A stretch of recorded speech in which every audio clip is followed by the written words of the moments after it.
Hi guys, it's Kadia or J.A.M, as some of y'all may know me as. So, it's book reading time. I got this book from a giveaway. I joined this giveaway, a bunch of romance books, and I got this one called Tell Me How You Really Feel. I don't like spicy books. I'm a sweet love, like I don't like the raunchy situations. I don't know if this is that. I don't think it. I'm assuming that it's not. We're gonna find out. I've never read it before. Like I said, I just got it today from a book giveaway that I won, and we're gonna read a chapter a day. It's supposed to be published May 6th. So I guess they're just doing a giveaway, so they want to see what people think about it, and I will let them know. So you guys are gonna get an honest reaction from me, and I hope you guys are in a good place, comfortable, because now it's time to read. This is Tell Me How You Really Feel. Let's get started. Okay. I hope I can pronounce the names in here, because I don't know what the names are gonna be. Tell me how you really feel. Chapter 1. You two are just going to have to find a way to work together. There's no way around it. Even though I can hear the words coming out of my agent Shazia's mouth, they're not registering because they just can't be what she means. I'm guessing that says Maeve. I don't know how to pronounce that, but that's, I guess, this person's point of view. How's it? Maeve? Sorry. Sorry. Question here. I interject. I catch Finn's eye for a moment. And is he smiling? Smirking? He doesn't get it. I am here through some massive fluke in the universe and need to desperately clutch this stroke of luck while keeping everyone happy with me. He, on the other hand, is a nipple baby who didn't even want to work in entertainment. He would walk away tomorrow like it was nothing if he didn't want our millions of listeners to stroke his ego every Sunday. I tear my eyes away from his arrestingly blue ones and continue to plead my case to Shazia. There has to be some workaround. I get that it needs to be our show, but can't we do solo episodes? It's not in the contract that we have to record together, right? Finn's agent, who looks like he's a member of every old boys club out there, stops texting. Apparently, he has deigned to answer this one. No solos. Both members of the party have to contribute to each episode. My ears perk up. Contribute? Not record together. I glance at my agent, who's flipping through the contract that is spread out across the massive boardroom table. The table that Finn and I and our respective teams are sitting at opposite ends of. Maeve is correct. They don't have to record together. Finn scoffs. There's video. It's not like we can just Frankenstein our voices together. Which is true. But since when does he care about or even know about our production value? Finn's eyes are still locked on me. I look out the window because I can't keep looking into those eyes. They are so pale blue it shocks me. They're the eyes everyone and their mother grew up watching since his mother has starred in every rom-com under the sun. But on him, with his square jaw and wavy dark brown hair and freckled skin and a mouth that I had become so used to seeing smile an extra wide grin that until Cassidy was reserved for me, it's lethal. He takes my breath away even now. Back in college, I was surprised he wanted to talk to me. Now, I'm desperate to avoid having to say 2 words to him. I still can't believe he let our friendship implode like it was nothing. Tell Me How You Really Feel started as something fun for Finn and me to do on Sunday afternoons. We both moved to New York after graduating from Carnegie Mellon And since we both lived in the city, we'd gone from being in the same college friend group to being genuinely close. After completing my MA in clinical psychology at Columbia, I was scraping by during my supervision years in the Columbia Counseling Center while he was rebelling against his actor-screenwriter parents by living with his frat brothers and working at Morgan Stanley in a soul-crushing consulting job.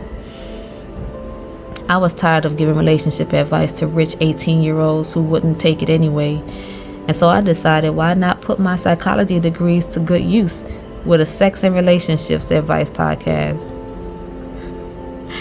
I was obsessed with true crime podcasts. Every day I walked around New York with stories of grisly kidnappings running through my ears, jumping when someone turned the corner too fast, right when I was hearing a woman describe how she escaped death.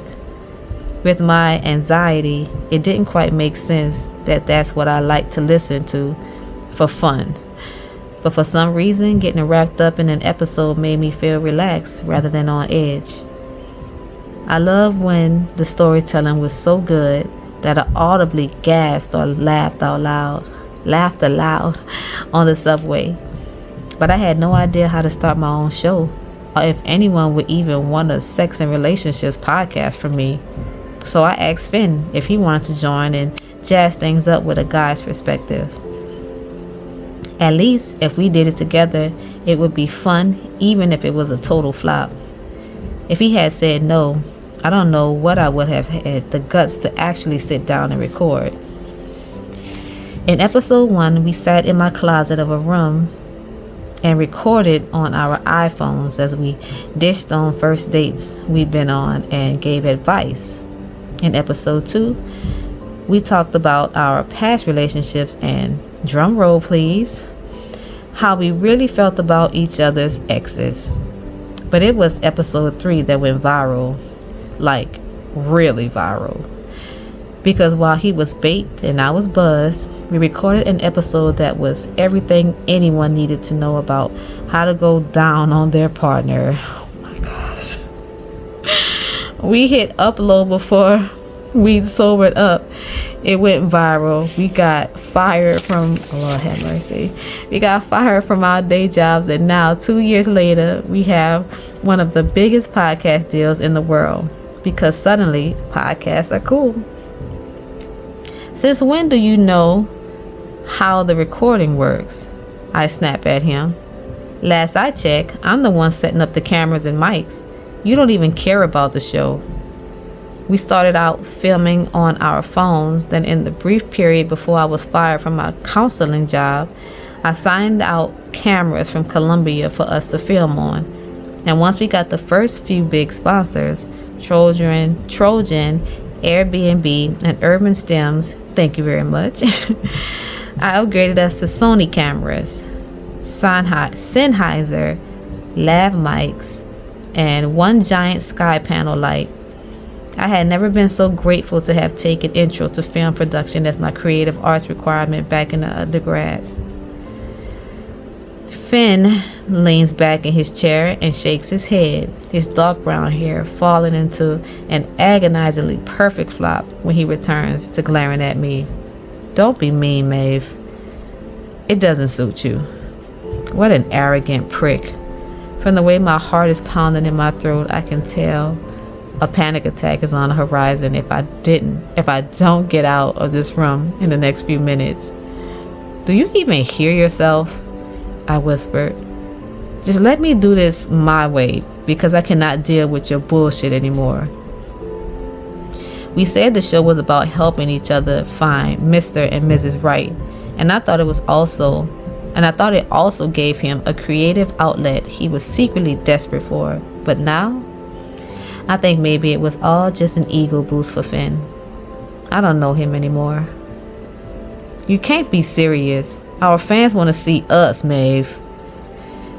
We're good together, and you know it. I lean across the table, positively snarling at him. Save your good guy act for Cassidy. Finn's jaw drops, and I can tell he's seeing red. Are you fucking serious right now? I can't believe this, you. That's enough, Shazia interrupts smoothly. There is nothing in the contract that says you can't record separately. It's my understanding that Maeve takes the lead on tech, while Finn, you take the lead on social. If she can find a way to do it, I see no reason why it wouldn't be amendable to everyone. Finn completely ignores her, his eyes still locked on me. I stare right back at him, and even as I start to feel like I might cry or combust, I keep at it. I spent the entire summer preparing for this, and I don't want him to see me falter. Maeve, Finn says finally, come on. You've worked so hard on this show. Don't you want to make it the best it can be? And just like that, he's playing on all of my anxiety and insecurities. I still can't believe he's that awful. I can't believe you, I whisper. And then I stand up and stalk toward the door.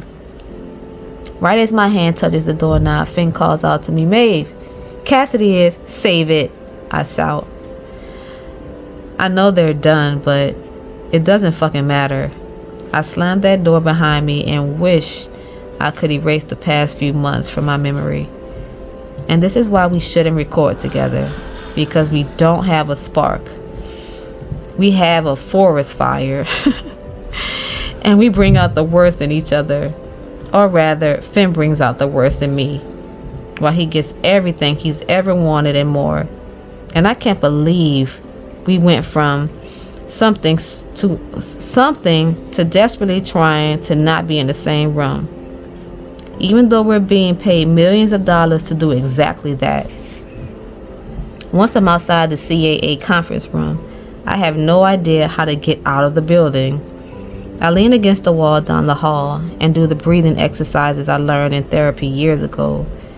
I arrived in LA approximately 1 month ago, and instead of celebrating this life-changing 3-year deal, I spent most of that time crying into my brand new overpriced pillowcase while my sister Sarah tells me what trash Finn is. She's a sophomore at USC on the preem track. And thanks to this podcast deal, I can now pay her tuition and live in an awesome house. Actually, I can do a whole lot more than that ever since the first installment hit my bank account. But I can't wrap my head around that amount of money, and that is a champagne problem. I don't think I'll make it to my weekly Zoom therapy sessions for at least a month, given my current state of affairs. I walk in the general direction of where I think the reception desk is, but before I get too far, Shazia catches up to me, her Nike silent behind me until suddenly she's pulling me into another conference room and kicking out the people who were eating lunch in it. I shift my gaze towards the ceiling and try to blink back the tears that are forming. I'm sorry, I offer immediately. I don't know what it is about Finn. He gets to me. Except I do know. It's that until exactly 105 days ago, I was in love with him, and he threw me out like I was some one-night stand gone wrong to date Cassidy, who was actually girlfriend material. That was nothing, Shazia laughs. You should see what some of my other clients pull. Besides, he deserves a few doors slammed in his face. It's a novelty for him. I laugh in spite of myself. When we first started getting big, Finn's mom tried to set me up with the same agent she arranged for him. But I could tell he wasn't as interested in me. He viewed me as someone who was lucky enough to be adjacent to Finn, the average looking girl he deigned to podcast with, which is exactly what I'm sure much of the world thinks. Even though in reality this show was my idea that he joined, and together we lit up the airwaves or whatever. I hate that I don't think it would have worked without both of us. I never would have been engaging enough to grow a fan base without him. But I am the one that actually cares about the show and making it a success. And Shazi is the only agent who actually got that. Probably because as a Dominican woman who who doesn't come from cushy generational wealth like half of LA. She's used to her contributions being overlooked too. You're right. Maybe it'll be good for him. But just know I never would have done that if one of the Streamify reps were in the room. I want her to understand that even though he's getting to me, I'm not going totally off the rails. I want to be an asset, not a liability. Maeve, I know. It's okay to be enraged sometimes. Guys like him run entertainment without ever working for it. It's infuriating. Shazia pours fancy, pH-balanced sparkling water into the espresso cups sitting on the table, and we each take a long sip. After you left, I told them that there is to be absolutely no talk of Cassidy or of your relationship with each other, on or off air, or you walk. My eyes widen, but before I can protest, she jumps in. I know that you're not walking. No one is walking. But they need to know we're serious. And once Finn heard that, he agreed. Really? I'm shocked. The first 2 months of our hiatus were radio silence as paparazzi photographed him, gallivanting around Europe with Cassidy. But the past month, he's been calling me daily and leaving lengthy voicemails, desperate to talk. I've deleted them all because I don't want to hear it. We already talked, and he has said absolutely everything I ever need to hear from him. It was both too much and not enough. Really? Now, let's talk about you. Where do you want things to go with the show? Or even after the show?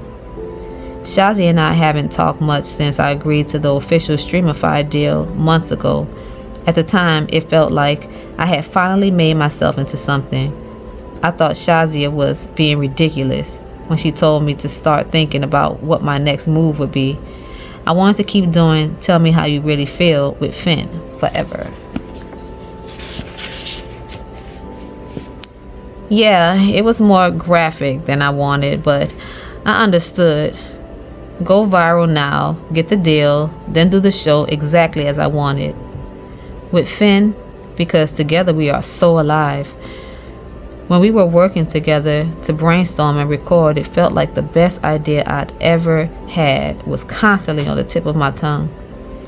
I was on fire and constantly lit up, inside with adrenaline and aspiration.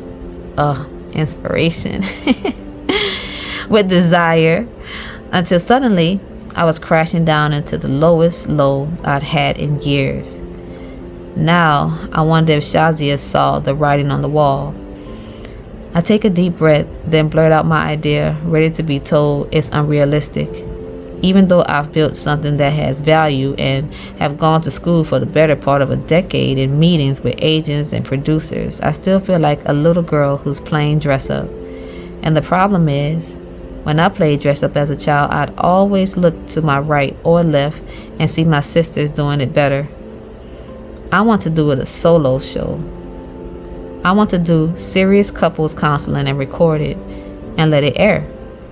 I think I could make something really powerful that really helps people. I know Tell Me How You Really Feel isn't exactly viewed with quite that level of gravity. Ever since that fateful third episode, people wanted to call us the sex show and discount any serious advice I had. And the content that went viral was always the graphic segments. So in order to grow, we had to talk about sex, especially once I was fired from my counseling job because of our show and needed the income. But it was beyond frustrating, especially because even with the sex advice, it's not like I was doing ASMR porn. I was giving research-backed and experience-based advice. Why can a woman talk about sex and still be considered serious? Haters petitioned CMU and Columbia to take back my degrees and call me a whore, while Finn got a GQ cover that said he was dismantling toxic masculinity one podcast episode at a time. I really feel like I could do something good here. I want to show people how to have healthy conversations about sex, but also about finances, children, trauma, all of it. I wait for her response with bated breath because I've never been the talented one. My 24-year-old sister Sarah is a future surgeon. My 23-year-old sister Claude is a pageant queen. And 17-year-old Tiffany is about to go to college on a full ride for D1 soccer. I'm thoroughly average. Despite striving to be great, I got lucky with this show, but no one tunes in to watch, just me. Shazia mulls over the idea for a moment, and my heart is in my stomach until she breaks into a grin. I was hoping you'd say a solo show. Now, I'm the one grinning. I think you'd be great at it. Maybe as a reality show? I frown. I mean, I figured it would be a podcast with video, but still a streamified production. Shazia winces and dread rises in my throat. Once you told me about all the problems with Finn, I asked about separating the deal into 2 solo show contracts. They aren't interested at this time. I swallow and finish her sentence.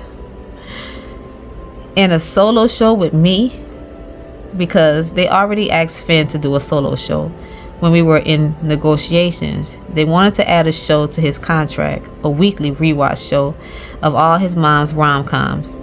He declined, telling them that he was only interested in podcasting with me. Once Tell Me How You Really Feel grows under their marketing dollars, I'm sure they'll change their tune. But maybe, in the meantime, we think about different formats because, Maeve, it is a great idea. Truly, someone will want it. I want it. I can only podcast with Streamify. That's why we got this meaty deal, because we're exclusive to the platform. They bought a few shows and historic deals, hoping to force listeners away from the other platforms. And while there's nothing wrong with making my idea a TV show, some reality shows are really just higher production value podcasts. Not that we do video episodes. Knowing they don't think I have the talent to host a solo show stings. It makes me doubt whether I even do. I try to do a strategy my therapist taught me and follow the self-doubt with 3 affirmations. I don't have the talent for this. Is replaced with, I made something great. I have changed listeners' lives. I deserve this. But it can only do so much, given how much the past few months have worn me down. I forced a smile. You know, a show doesn't sound so bad. Let me think on it. I want to get the podcast going before I commit to something else.